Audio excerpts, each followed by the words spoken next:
All right, so Johnson is a hit show on Bounce TV focusing on four best friends sharing life with the same last name. Season 4 premiered earlier this month, and the stars of that show are going to be the stars on our show today. So, welcome in to the Fumble show creator and actor Deji LaRay and former NFL star turned actor Thomas Q. Jones. Thank you guys so much for coming on with us. Thanks for Thanks for having me. having us. Happy to be here. Absolutely. Appreciate you. How y'all spirits doing this morning? Good, man. Excited. You know, we're mid-season into season 4. Episode 5, I believe, just aired, and episode 6, I think on Saturday, we're taking a week off because of Labor Day weekend. But then the next weekend, episode 6 airs, and that's the episode where we go to the Bahamas. So I'm excited about that. Excited about opening up the world for the Bounce audience, and it's going to be a great episode. Now, did y'all shoot on location in the Bahamas? It was all green screen. So we was in Atlanta studio, and we shot the whole thing green screen, you know. I had to ask. Nah, we shot in the Bahamas. We shot. Yeah, there we go. All right, we was there. We had our drinks, umbrellas, and the thing, whole 9 yards. I told you off camera, man, that you should be incredibly proud of yourself in this season to have a show about black men, black male masculinity to be greenlit is a feat, to say the least. I have a question for both of you because I do love the way that we as black men are evolving and in our behavior emotionally. It's a beautiful thing to both watch and participate in. But what are some of the things that you both have had to shed that helped you survive when you were younger that you now recognize as to your detriment as men? Yeah, just just understanding that it's okay to be vulnerable. We're human. Even black men, we're human too. And just with my background, especially playing football for as long as I did, vulnerability is not the wave. It's not what you want to show. You get beat being vulnerable in any position on the field, and honestly, in your real life. The way I played the game, my real life transition into football. So, as an actor, now for the last 10 years, learning how to become vulnerable as a character, learning that humanity is my strongest asset when it comes to playing characters. That's something that's definitely benefited me. Something that I had to, reevaluate from my past into my life now as an actor and then as a man. And same question for you, Deji. I would say it's probably like an individual mindset. I had when I was younger. Is like, you're kind of focused on yourself and what you have going on and what you're pursuing. And I think same thing for you, Roddy. Like you said, that toughness. That's a certain sort of quality that you have. In certain areas growing up is looking out for yourself and making sure that you're straight. And that's it. And I think I recognize now how much we need each other, as black men, how much we need each other is how much black men and black women need each other and vice versa. And so, I'm obviously, you're focused on yourself and what you're pursuing, but I'm also making sure that I'm looking out for as many people as I can. I have, a lot of incredible people in my life, black men and black women, and I'm always just trying to pour into them, and making sure that, any sort of opportunities that I can give to them, that I'm doing it because I recognize how strong we are, in numbers and when we work together, so working together is a huge aspect of my journey now that I think is a testament to the success that we have. Yeah, I would say like my dad absolutely loves the show, guys. Like when I found out that you all were coming, I called him and he just went on and on. He was talking about, I guess, the wedding and how Greg is going to have somebody go to jail for a bag or something. I was like, what? But Spoiler alert. spoiler alert. But no, he absolutely loves it. And I think it's great because like the topics that we were just touching on, the mental health, the politics, some of the things that maybe are more difficult for black men to talk about. What would you say is the most thing about the show that relates to your personal life the most? I would say being misunderstood. My character Omar Johnson is, he's kind of the typical,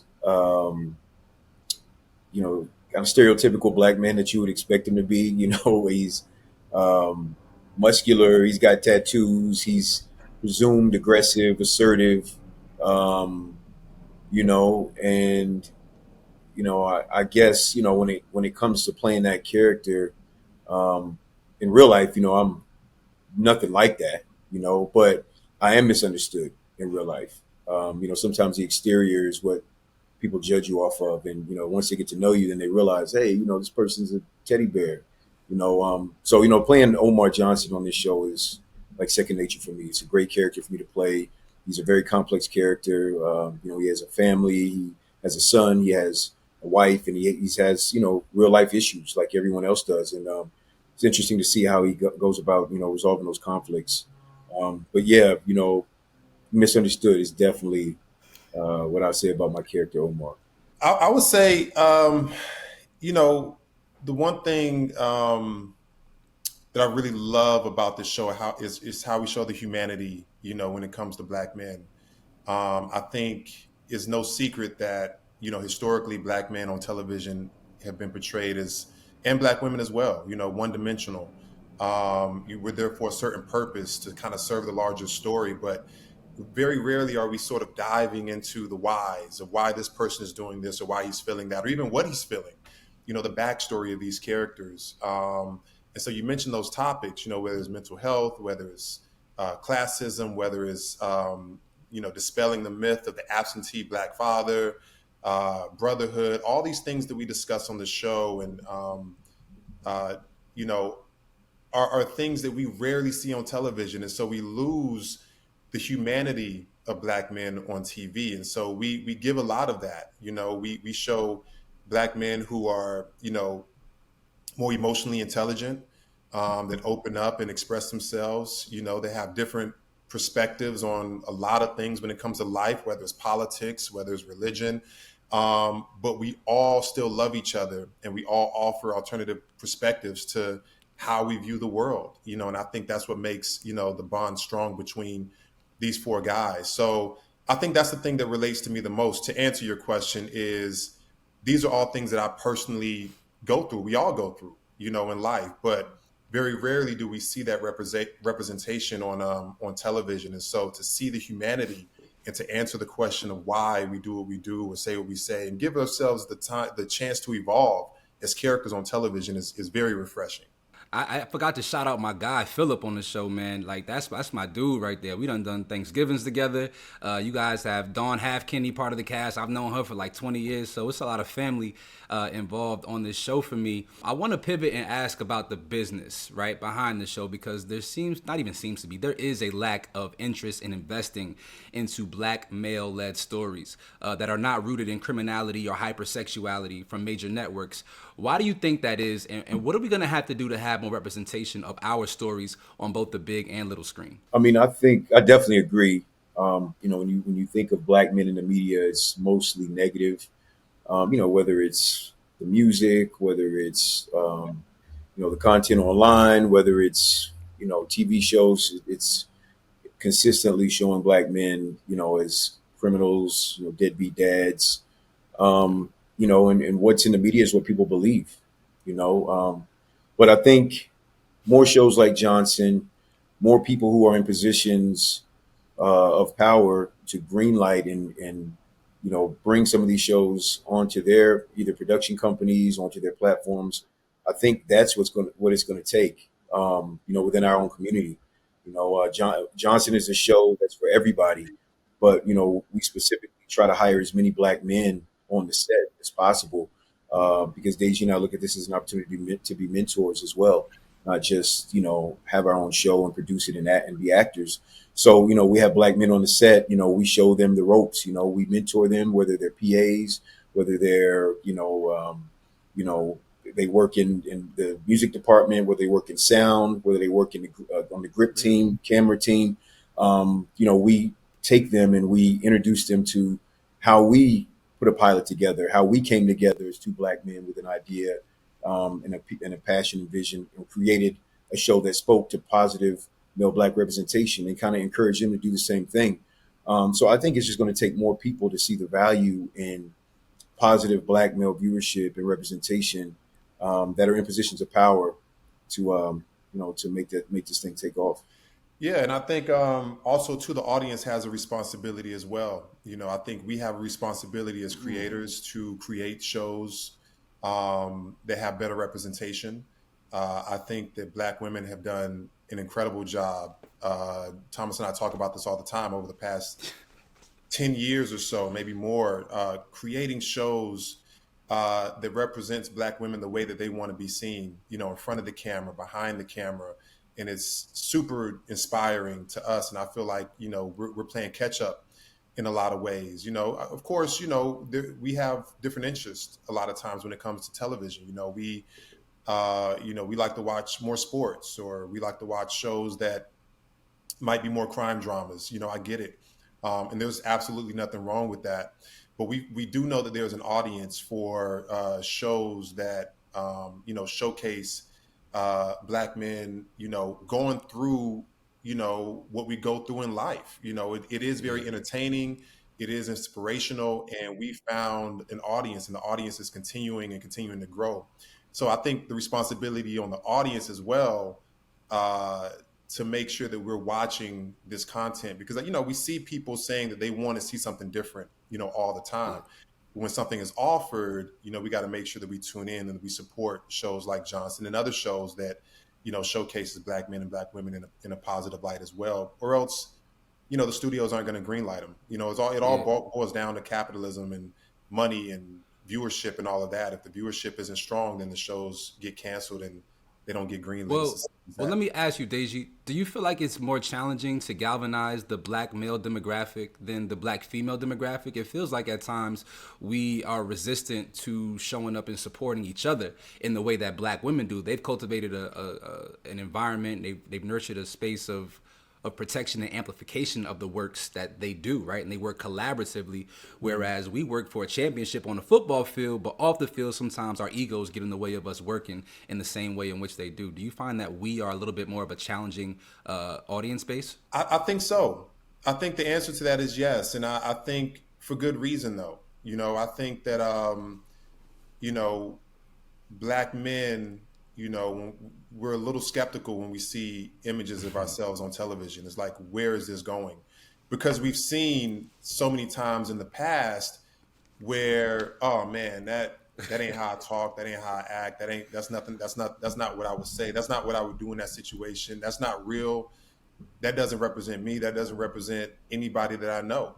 And that's because a lot of shows don't take the care and the time to fully craft characters that showcase Black men, and we do on this show. And so, yes, in season one, it was a little bit of a challenge to get the Black male audience on board. But by season two, it's grown and grown and grown and grown. And now, with season four, I think Black men trust us. Even if a character isn't exactly like the viewer who's watching the show, another character is, they can see themselves in this character or that character, or a little bit of themselves in all the characters, and so yeah, I mean, off the bat, Black women, love the show, Black men love the show, but it was just a little bit harder to sort of increase that viewership with Black men. But now, we get the numbers, and Black men are watching it and loving it, and I think it's because they've been able to see over the past 4 seasons that that we are making an effort to do this the right way, and they see fair representation of themselves. Yeah, and the storylines are relatable. I mean, they can watch it and be like, man, I just went through that, or my man is going through that, or I went through that with my father, I'm going through that with my wife, or I'm going through that with my friend. They're relatable, very relatable conversations that, we have on a daily basis, and we don't run away from provocative topics, whether it's marriage, whether it's politics, whether it's custody battles, whether it's mental health. We don't run away from provocative conversations, so on top of men being able to see a version of themselves in one of the 4 characters or any of the other characters, the conversations and the storylines are very relatable, and it lets them know that they're not the only ones that are going through that situation in particular. Do you all feel like that's kind of why you made it a dramedy? kind of to soften the blow a little bit? I'm just curious. Yeah, I think Okay. we wanted to make a show that was a reflection of real life, and I think Yeah. life is a dramedy. In my personal opinion, or that's the genre that closely resembles real life. Yes, you can make a full on comedy, or yes, you can make a full on drama, but in real life, it's like you can go through an experience that gets you down, or a traumatic experience, and somewhere within that experience you're gonna laugh. Yeah. You're around your guys, you're around people you love, and somebody's gonna say something that is like, oh my God, that's just the wrong thing at the wrong time, or they're just trying to cheer you up, and things are just funny. Sometimes in life things are serious and you laugh. And so we wanted it to reflect real life. We wanted people to not be able to expect or anticipate what the next scene, the tone of what the next scene was going to be about. Okay, this scene was hilarious, but in this next scene, it's going to get pretty dramatic, and we're going to take the viewer on a roller coaster. And then this episode is going to end heavy, and then this next episode is going to end on a lighter note. And I think that's the beauty of this show, is like you can't really predict. It's an emotional roller coaster, and it's funny, and it's dramatic, and it's you learn a lot as well. And so that was the idea, to make it a dramedy, is because it's the perfect reflection of real life. Yeah, because I know my days. Some days is light, some days it's heavy as hell, man. That's And it. that's the spectrum of humanity, and for sure for black men. But a lot of times we gotta suppress a lot of the heaviness and try to pretend like everything is light. Don't be light all the time. Real. So Thomas, you graduated college in 3 years and from the University of Virginia. I'm from Jersey, but lived in the DMV for 5 years, North Carolina A&T State University. So to be a Wahoo is serious business. So to graduate in 3 years, my hat is tipped to you. Top 25 rusher of all time. You're obviously an actor now. You're invested in tech. What accomplishment, seen or unseen, most defines your time here on Earth so far? Man, that's a great question. I think all of them. I think just me being able to accomplish multiple things, and have success in multiple things, I think defines me. I want to be an example for any person, regardless of who you are, what culture, what nationality, what race, but particularly black men, black boys. To be an example of being a black boy to becoming a black man that can be successful in anything he puts his mind to. There's not a challenge that I don't that I shy away from, whether it's football, whether it's Hollywood, whether it's tech. Sometimes it seems like I pick the hardest arenas to play in, but I like a challenge. I grew up in a very secluded area in Virginia where a lot of people don't have the opportunity to get to this level. So I feel like it's my obligation, to continue to climb and be an example for other black men, especially black men that are coming from my area, black kids that are coming from my area. That's amazing, man. All right, so this is for both of y'all, okay?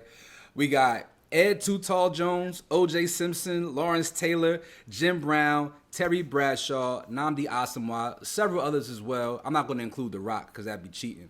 And of course yourself, Thomas. Who is the best former NFL player turned actor? I'm gonna go first, man. I gotta go with my man's Thomas Q. Okay. Jones. I got him at the top.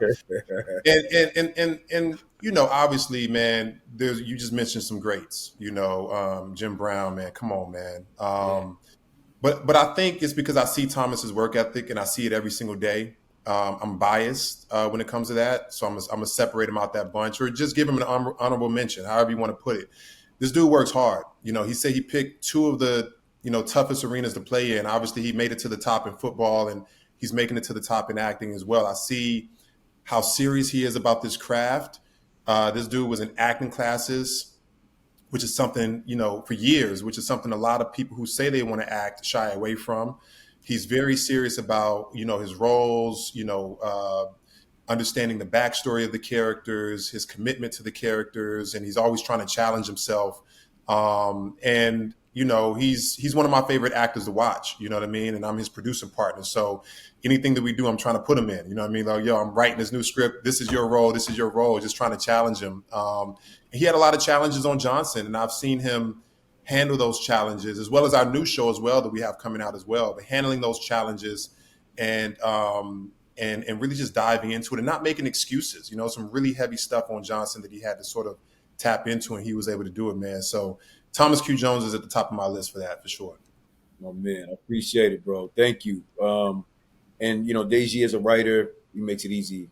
The scripts are actor scripts, which means the words jump off the page. So I've trained for 4 years, studied with Ivana Chevik and Franz Turner in LA and a couple of other studios for 4 years. So anytime I get a script and it's real and it's an opportunity for me to really bring me to it, it's always a good opportunity, and Deji scripts are always like that. So hats off to you too, Deji.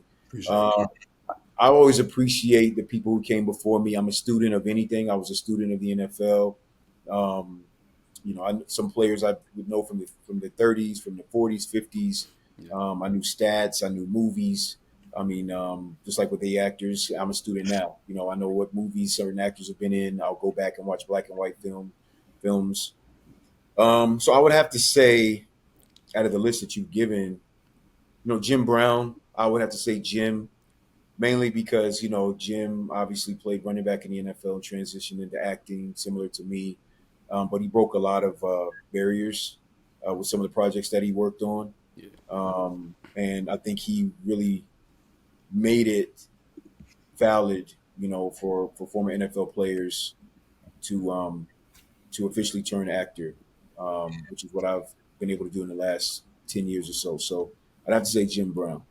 Okay. I'm going to go Lawrence Taylor. Don't you drop me. I'm worth $1 million. That's one of my favorite lines from Any Given Sunday. That's one of my favorites. Man, this has been a joy for me. Having the opportunity to speak to black men who are existing in a space that I covet, that I desire is inspirational, just because you all are moving in a way that you should as a collective. And I think that's powerful. I wish you guys much success going forward. I hope the next half of this season is good as the first half. And continued success, brothers. Continued ascension, for sure. Thank you. Yeah, we appreciate y'all. We mentioned the creators, in our responsibility. We mentioned the audience, but the journalists right there in the middle. You know what I mean?